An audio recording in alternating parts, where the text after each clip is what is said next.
Bismillahirrahmanirrahim. Alhamdulillah wassalatu wassalamu ala rasulillah wa ala alihi wa sahbihi wa mawalah. Allahumma anfa'na bima 'allamtana wa 'allimna ma yanfa'una warzuqna ilman wa tuqan wa salahan ya arhamar rahimin. Assalamu alaikum wa rahmatullahi wa barakatuh. Ndugu zangu katika iman, katika ujumbe wetu wa leo biidhnillah utafungamana na ujumbe wa mwanzo uliopita, tukielezea moja katika miezi mitukufu minne ambayo Allah Jalla waala ameitukuza, nao si mwingine ni mwezi mtukufu wa Rajab, ambao tuliueleza katika darsa zilizopita au katika mazungumzo ya ujumbe uliopita kwamba mwezi huu ni mwezi wa ngapi katika kalenda ya Hijria, lakini kadhalika tukaona kwamba utukufu wake ni wa zamani. Leo tunazungumza sehemu muhimu sana katika mwezi mtukufu wa Rajab, al-a'malu saliha fil ashhuril hurum, matendo mema katika miezi mitukufu. Ni muhimu sana eneo hili ndugu yangu katika iman. Kwa nini ni muhimu? Kwa sababu ndani ya Rajab na miezi mingine mitukufu ikiingia, tunawaona Waislamu wanawekeza mno katika matendo mema, wanajituma mno katika kutenda matendo mema, lakini mlipaji ana vigezo. Allah Jalla waala la yaqbalu min al-amali illa ma kana khalisan sawaban. Khalisan ay udiyat wa umilat min ajli subhana, wa sawaban ay muwafiqan li hadi an-nabi sallallahu alaihi wasallam. Allah halipi na hatambui amali na matendo na ibada isipokuwa ikikamilisha masharti mawili: ayakuna khalisan, iwe imefanywa kwa ajili yake na sio vinginevyo; sawaban, amepatia mfanyaji maelekezo na utaratibu aliyofundisha Mtume sallallahu alaihi wasallam. Kwa hiyo leo tunazungumzia matendo mema ndani ya mwezi wa Rajab. Amali ya kwanza, awwalu qurbatin da'ana ilaiha rabbuna subhanahu wa ta'ala, taa namba moja ya mwanzo ambayo Allah Jalla wa ala ametulingania, ametutaka tuifanye ndani ya hii miezi mitukufu, na hasa mwezi huu ambao tuko nao ambao ni mwezi wa Rajab: kaful adha, kuzuilia maudhi yako, kuzuilia shari zako, kuzuilia maovu yako, wewe kujizuia na maovu na kuzuia maudhi yako. Kaful adha amman, kaful adha anin nafsi awalan, kuzuia maovu, kuzuia maudhi. Kumuudhi nani? Kwanza kuiudhi nafsi yako. Unaweza ukashangaa vipi mtu kuiudhi nafsi yake, vipi mtu kuzuia maovu katika nafsi yake. Naam, Allah subhanahu wa ta'ala katika aya ambayo ametaja utukufu wa miezi mitukufu aliyoichagua minne, alitoa agizo: fala tadhlimu fihinna anfusakum, ndani ya hii miezi minne mitukufu msidhulum nafsi zenu. Kuidhulum nafsi ni vipi? An tu'arridaha li'iqabi llahi jalla wa ala, ni kuisababishia nafsi yako ikaende kuadhibiwa mbele ya Allah. Hapa umeidhulumu nafsi, yani umetenda mambo ambayo yatasababisha nafsi yako ikaadhibiwe kwa Allah. Wewe umeidhulumu. Allah amekataza fala tadhlimu fihinna anfusakum. Idhan faman i'tada ala dhu'afa faqad dhalama nafsa, ukimfanyia uadui mtu dhaifu kwa sababu ya udhaifu wake, umedhulumu nafsi yako. Waman asaa ila ikhwanihi wa ikhwatihi faqad dhalama nafsa, ukiwafanyia maovu ndugu zako, watu wako wa karibu, basi wewe umeidhulumu nafsi yako. Waman akhadha amwala nnas yuridu itlafaha faqad dhalama nafsa, na mtu atakayechukua mali za watu kwa nia mbaya, mtu kakukopesha, wewe unaiambia nafsi yako kwamba kithubutu tu ameisha, umedhulumu nafsi yako. Wewe utaona umemdhulumu yeye, lakini umedhulumu nafsi yako. Waman dayya'a iyalahu, na mtu ambaye atatelekeza familia, wama aktharuhum wa harramahum an-nafaqata alayhim faqad dhalama nafsa, umeitelekeza familia yako, huwajibiki, utoi matumizi, umedhulumu nafsi yako. Utaona unawaumiza wao, lakini umedhulumu nafsi yako.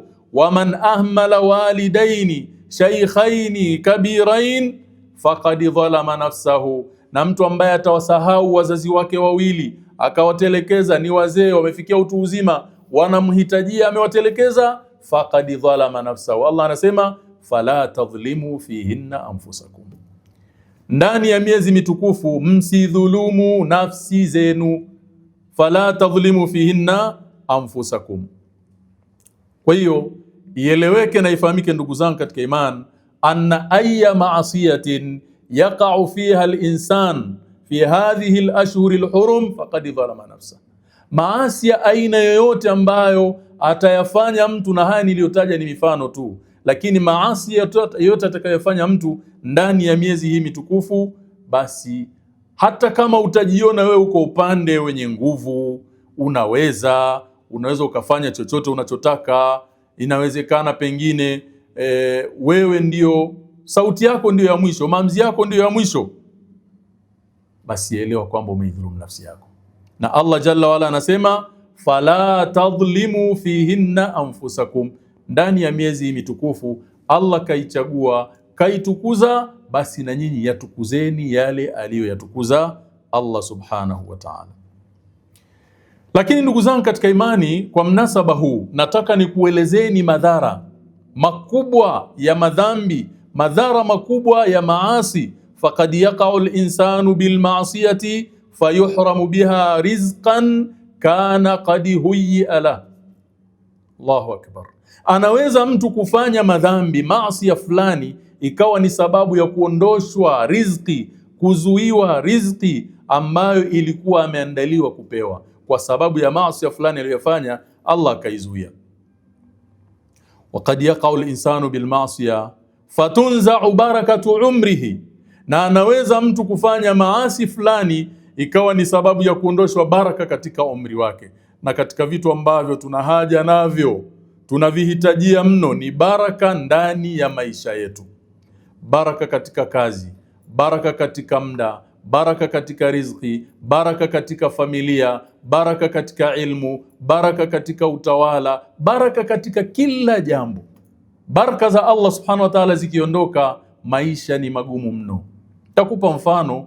Unaweza ukawa wewe unafanya kazi na unapata kipato kikubwa sana, mshahara wako ni mkubwa, mapato yako ni makubwa, lakini unajikuta kama vile unapiga mark time pale pale, husongi, huendi mbele. Nini?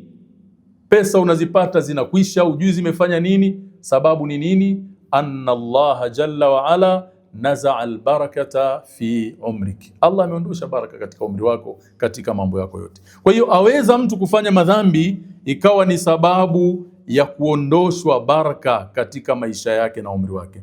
Yaqa'u al-insanu bil ma'siyah fatadhhabu hasanatuhu. Bali anaweza mtu kufanya maasi ikawa ni sababu ya kuondosha na kuporomosha mema yake. Fatuhbitu a'maluhu, zikaporomoshwa na kubatilika amali zake. Allah jalla waala katika surati Muhammad anasema dhalika bi annahum karihu ma anzala Allah fa ahbata a'malahum. Hii ni kwa sababu walichukia yale aliyoteremsha Allah jalla waala, akabatilisha amali zao, akaziporomosha amali zao. Aya hii inaonyesha kwamba kumbe mtu anaweza kawa na amali zake na Allah akazibatilisha kwa sababu ya maasi fulani.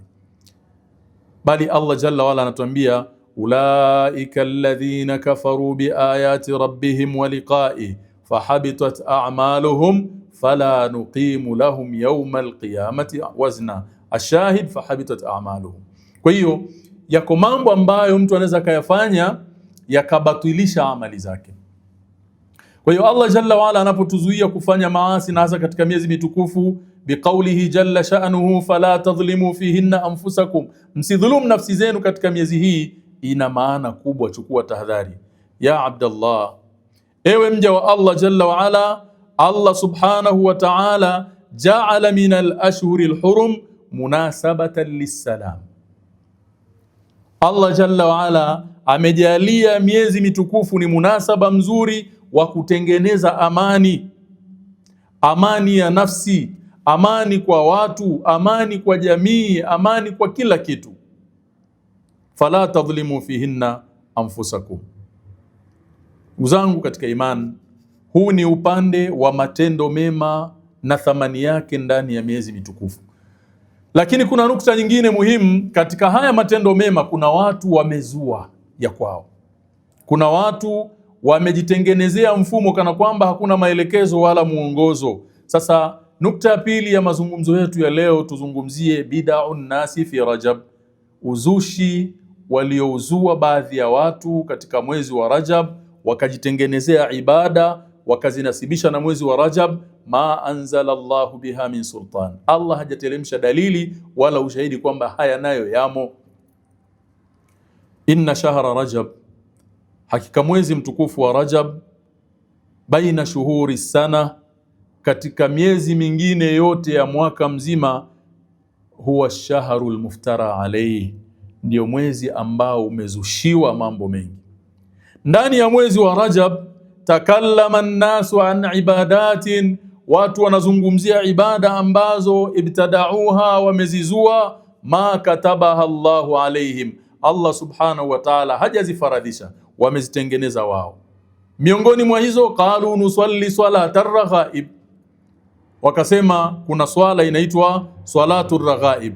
Hii swala inaswaliwa na hao wenye kuiswali Alhamisi ya kwanza ya mwezi wa Rajab, na hii swala inaswaliwa baina al-maghribi wal-isha, inaswaliwa rakaa 12. Wakaunda hadithi mbovu mbovu za uongo wakazipachika hapo kuonyesha fadhila na thamani na ujira mkubwa atakaopata mtu mwenye kuswali swala hii.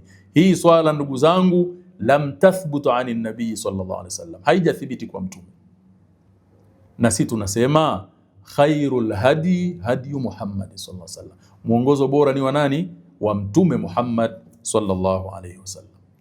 Hiyo ni bid'a ya kwanza, salatu raghaib. Kwa hiyo ndugu Muislam, hakuna swala sahihi iliyosihi kwa mtume inaitwa salatu raghaib, inayoswaliwa Alhamisi ya kwanza ya mwezi wa Rajab baada al-maghribi mpaka kwenda isha, rakaa 12. Huu mfumo, hii ibada mtume hakuifundisha.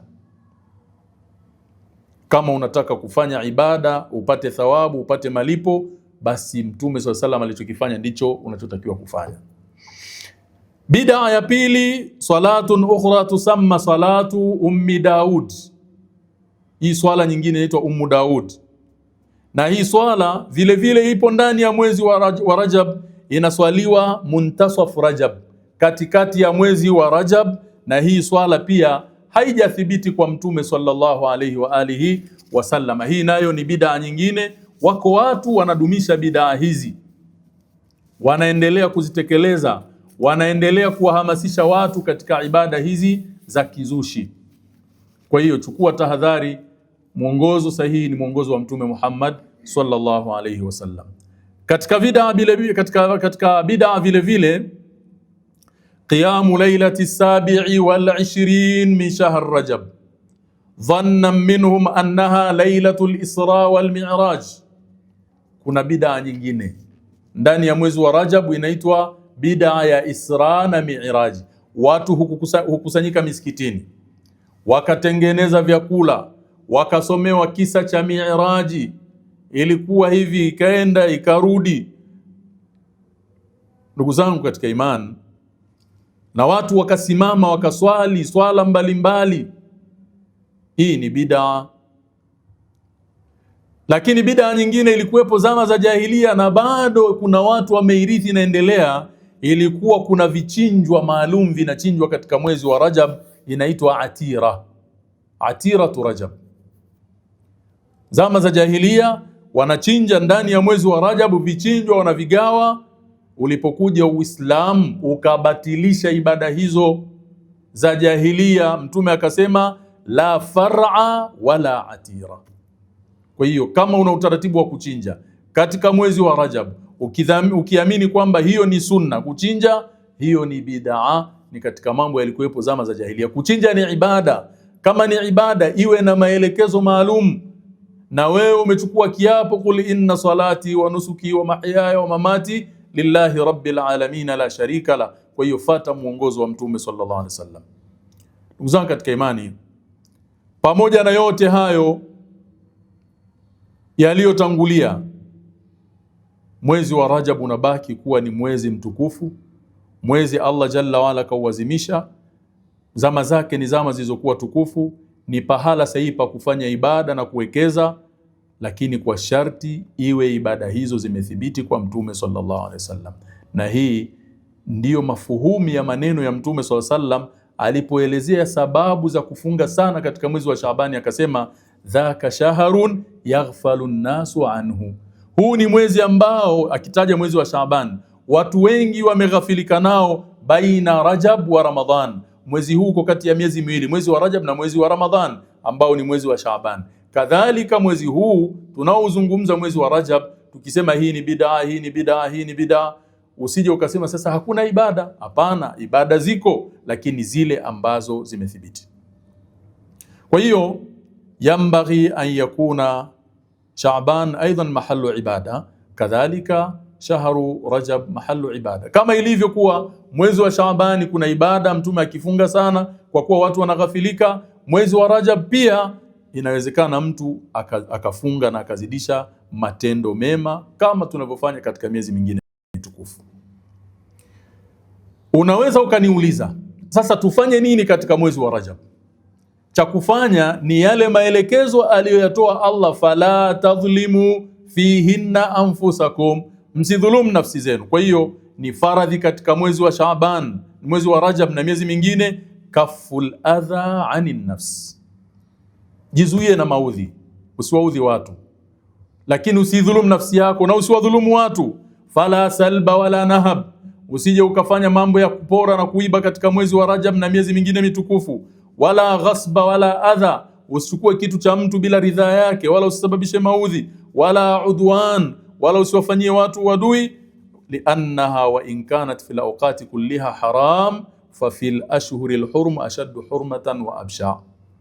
Kwa sababu mambo hayo maovu, pamoja na kwamba ni maovu katika miezi mingine, lakini katika miezi hii mitukufu aliyochagua Allah, uovu wake unakuwa ni maradufu. Jengine, yustahabu fi shahr Rajab, inapendeza katika mwezi wa Rajab atadarrubu ala taat, iwe ni kama mwezi wa mazoezi.